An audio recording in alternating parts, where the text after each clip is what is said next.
Good day everyone, trust you guys are doing fine. Welcome back to our channel. If you have not subscribed, what are you still waiting for? Push on that subscribe button so you can be able to get notifications whenever we put our videos. So after the African countries got their independence, the leaders knew it was time to plan, it was time to negotiate, it was time to organize and push and launch Africa to the outside world, of course to help its economy. The higher power we can see those days are the Westerners and the Europeans. These were the people that we can actually see those days that can actually help the African economy. And African actually went to these people for help, to help the economy. And this relationship with America is what we want to look at. The relationship with not only America, the Westerners, the UK, the Europeans is what we want to look at today. How exactly did these people treat Africa?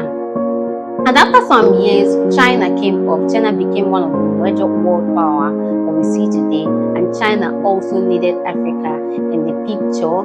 And how exactly, that is one of the things we're going to be treating, how exactly did China treat their relationship with Africa? Were China able to outperform the West in Africa?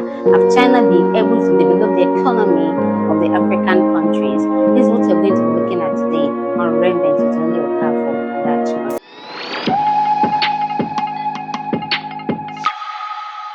The relationship between the African countries and these European countries were meant to be a 50-50 relationship, in the sense that the African countries actually have these raw materials that these European countries and the Western countries actually need, and the Western countries have the aids that the African country need.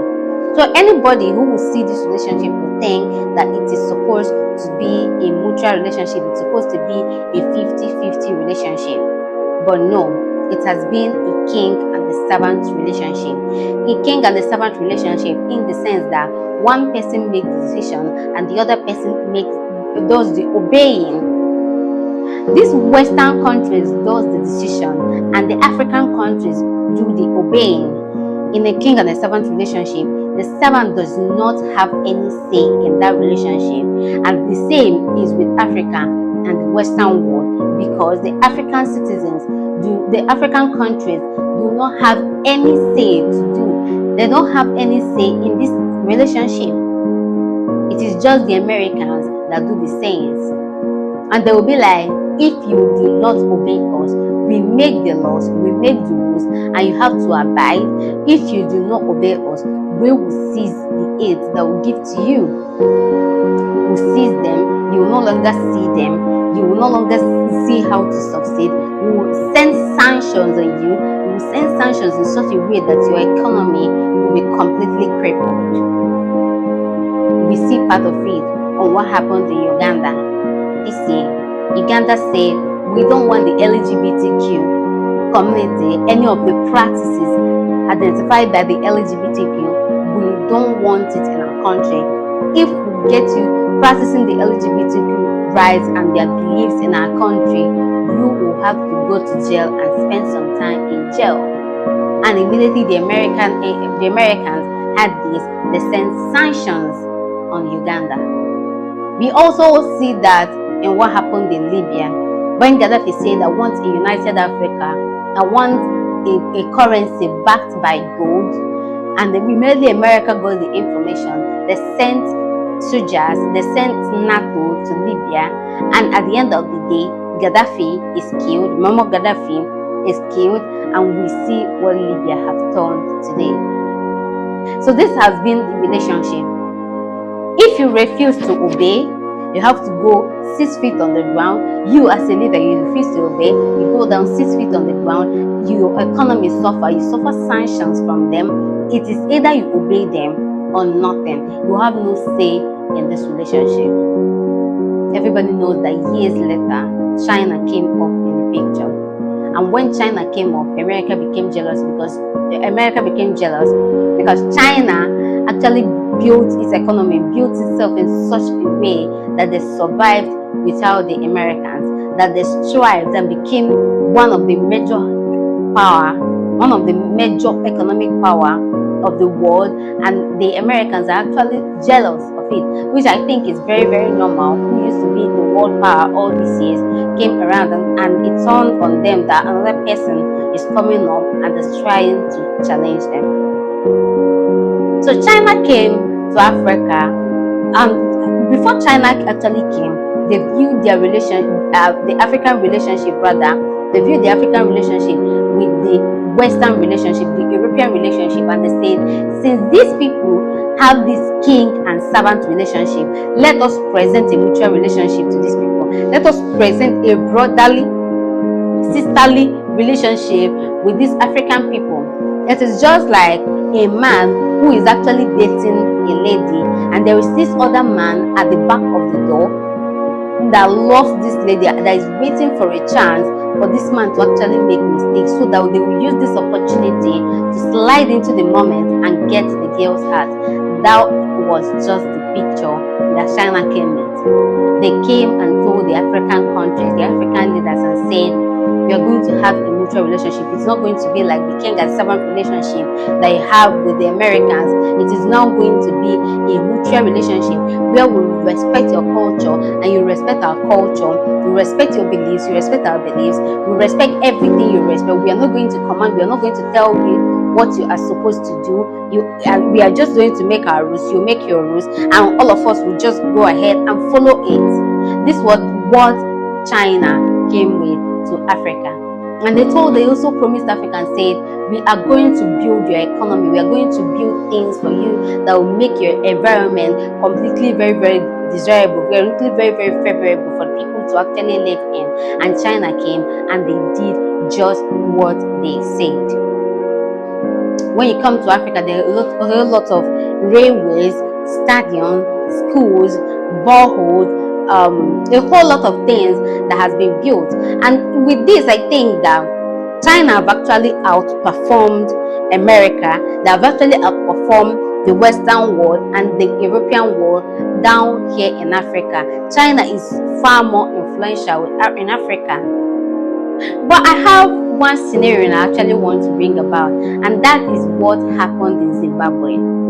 China have this closed door deal with the Zimbabwe elites, Zimbabwe leaders, and this was a little deal.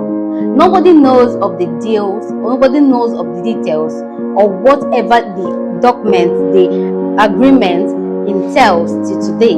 But the only thing we see in Zimbabwe is that the kingly part of the lithium in Zimbabwe is being taken by Chinese company. It's being taken from Zimbabwe and it's being taken down to China. So I really want to ask, how exactly have China improved our economy? Zimbabwe still remains one of the most poorest countries in the world today. Zimbabwe still remains in poverty. The people who live in a place where so much enormous lithium is still very, very, very poor. The question I really want to ask everybody is, do you think China will leave their economy, come down to Africa, and come and empower your own economy for you?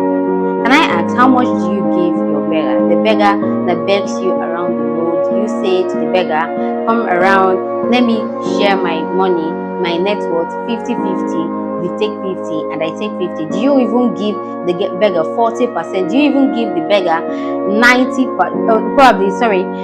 10% and you take 90% of your net worth? I don't think so. You only give your beggars the things you know that it's not of use to you again. You only give your beggar the spare money that you know you are okay. I can actually spare this money. I still have money that I can use for transport. Okay, let me spare this and give it to the beggar. That is exactly what China did in this situation, because China can actually spare a stadium. China can actually spare railways. China can actually spare building roads for you. China can actually spare building stadiums for you. But China cannot spare having this 50-50 deal with you. China cannot come down from China, come to Africa and have this 50-50 where you benefit 50% of the deal and him to benefit 50%. Benefits 50% of the deal. I don't think that is ever possible. China cannot agree for a 50-50 deal with the Africans.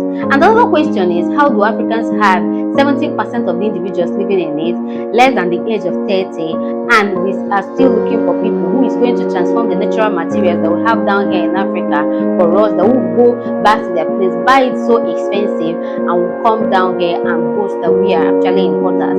I think that Africa should need to know that one's economy is being built by himself. You're not for you to build your economy, it is by yourself, it is by your people, and it's in your country.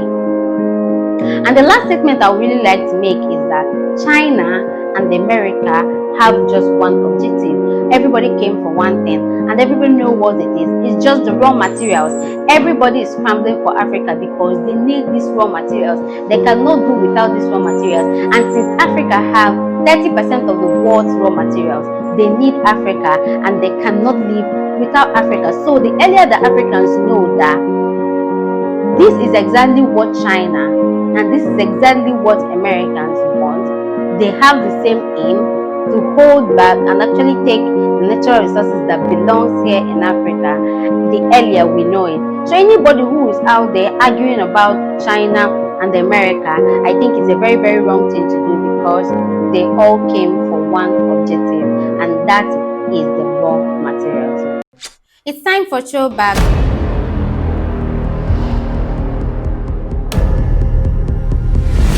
Today we'll do a throwback to an organization that has 57% of the military spending of the entire world, an organization that is mostly feared across the entire world, and this is an organization called the North Atlantic Organization, an organization formed immediately after the Second World War, which is in 1949, an organization that has a collective defense, which means their main logo is that a touch on one is a touch on all.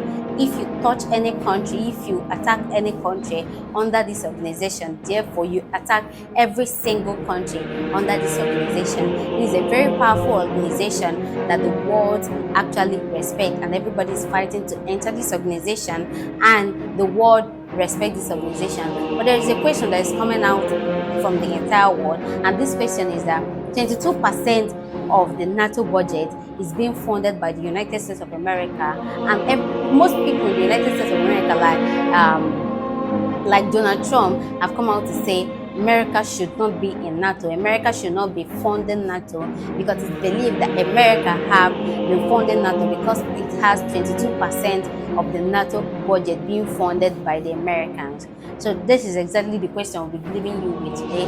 Do you think that the Americans is okay funding NATO? Do you think it's okay for the Americans to actually be funding NATO? So we'll leave it to with this question. If you have not subscribed, what are you still waiting for? Please subscribe to our channel. Thank you for watching our video. Rampant.